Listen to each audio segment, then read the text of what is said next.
semua, perkenalkan nama saya Welda Inita. Nah, di sini saya akan membahas tentang peran mikroba perairan. Nah, masuk ke fermentasi hasil perikanan.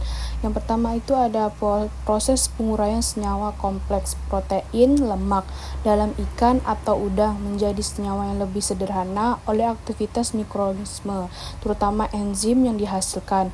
Tujuan yang pertama itu ada pengawetan, menghasilkan asam alkohol atau senyawa antimikroba. Yang kedua itu menciptakan cinta rasa, aroma, dan tekstur yang kuat. Yang ketiga itu ada meningkatkan nilai enzim atau terkadang melibatkan mikroba alami dari ikan, lingkungan, atau ester ditambahkan. Lanjut lagi yang ke-1, fermentasi peda. Definisi, peda adalah produk ikan fermentasi, biasanya ikan kembung, dengan penambahan garam. Penggaraman basah atau kering yang difermentasi selama periode tertentu. Proses ini melibatkan kedua tahap utama. Yang pertama itu pergaraman, osmosis, dehidrasi parsial. Yang kedua itu fermentasi, pemantangan atau reburning. Masuk lagi ke fermentasi peda, bahan baku dan lingkungan. Bahan baku utama ikan kembung, Rasterliger SP, garam, NaCl. Lingkungan fermentasi, kadar garam tinggi, lingkungan selektif. Awalnya aerobik kemudian menjadi anaerobik, terutama di bagian dalam tumpukan ikan, wadah. 3 itu ada suhu lingkungan tropis. Lanjut lagi ke fermentasi peda, peran garam. Yang pertama itu ada seleksi mikroba, hanya mikroba halofilik suka garam atau halotoren tahan garam yang dapat tumbuh. Yang kedua itu penghambatan pembusukan, mencegah pertumbuhan bakteri pembusuk, misalnya Pseudomonas acinetobacter yang tidak tahan garam tinggi.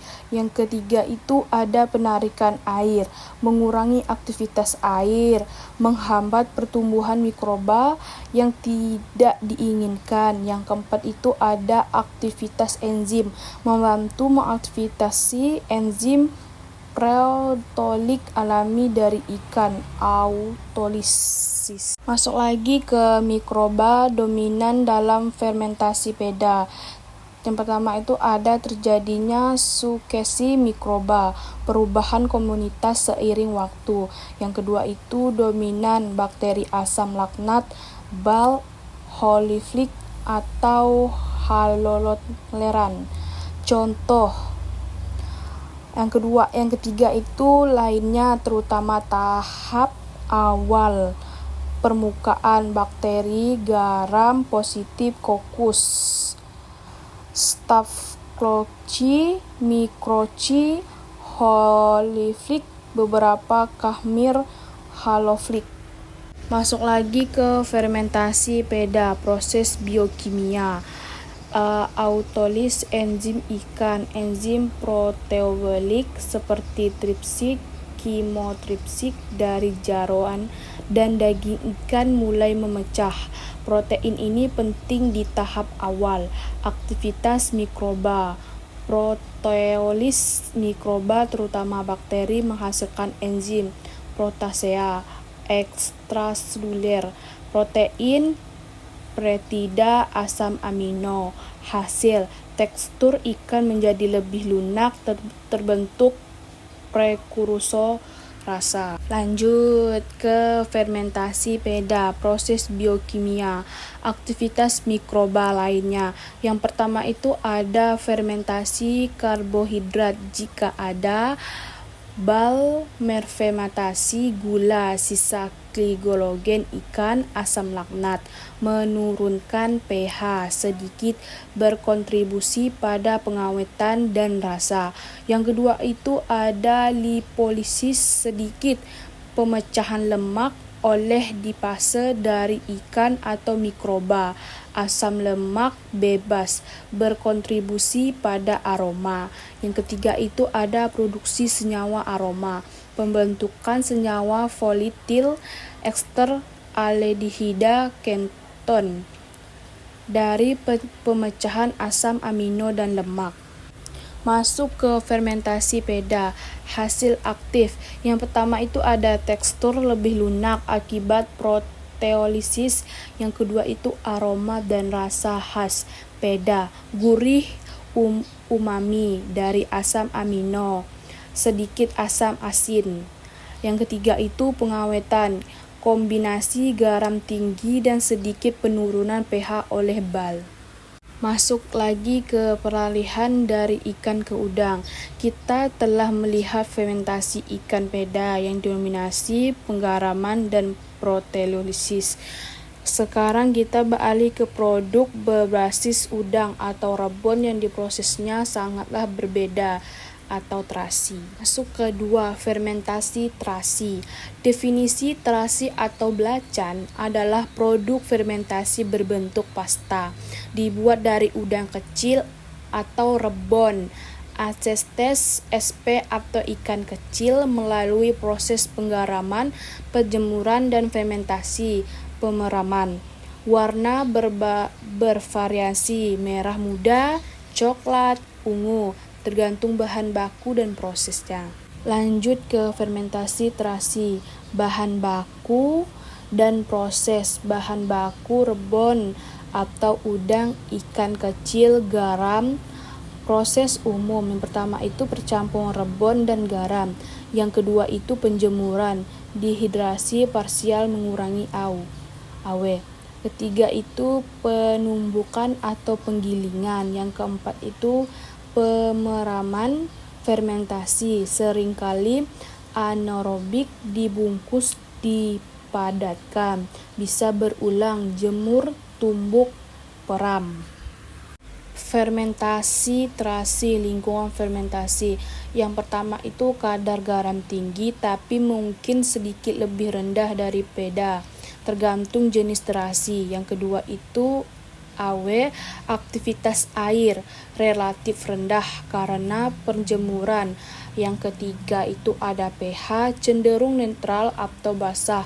Alkalis ini berbeda dari fermentasi asam seperti yogurt atau peda yang sedikit asam. Yang keempat itu ada kondisi pemeraman, umumnya anaerobik. Lanjut lagi ke mikroba dominan dalam fermentasi terasi. Karena kondisi garam tinggi, pH netral atau basah, mikroba yang dominan berbeda dari peda. Dominan bakteri haloloteran yang alkalifik, suka basah atau alkalitoleran. Masuk lagi ke fermentasi terasi, proses biokimia 1. Yang pertama itu proteolis kuat, ini adalah kunci fermentasi terasi.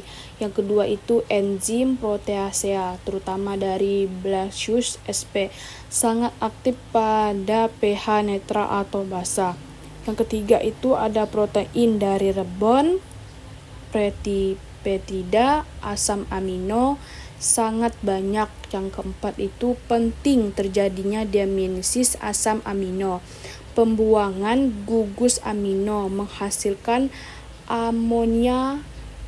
Kelima itu ada produksi aminia, inilah yang menyebabkan kenaikan pH menjadi basah. Masuk lagi ke fermentasi terasi, proses biokimia 2, produksi senyawa aroma dan rasa. Yang pertama itu amino, memberi aroma tajam khas terasi. Yang kedua itu asam amino, terutama asam glutamat, memberikan rasa umami, gurih yang kuat. Yang ketiga itu ada senyawa volatik lain, hasil pemecahan asam amino dan lemak oleh lipase dari mikroba, senyawa sulfur, ester, dan lain-lain, berkontribusi pada kompleksitas aroma.